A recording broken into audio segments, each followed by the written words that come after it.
أعوذ بالله من الشيطان الرجيم. بسم الله الرحمن الرحيم.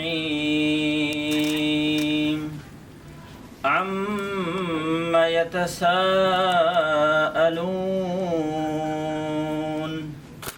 عن النبأ العظيم الذي هم فيه مختلفون كلا سيعلمون ثم كلا سيعلمون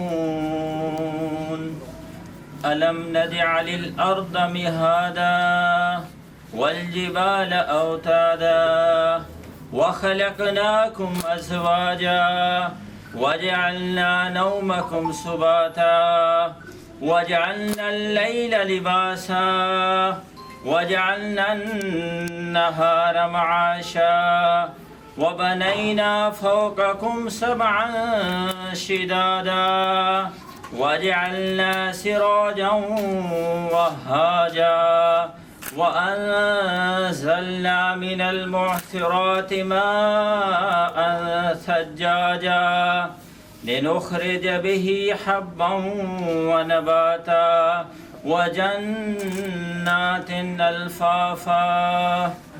صدق الله العظيم.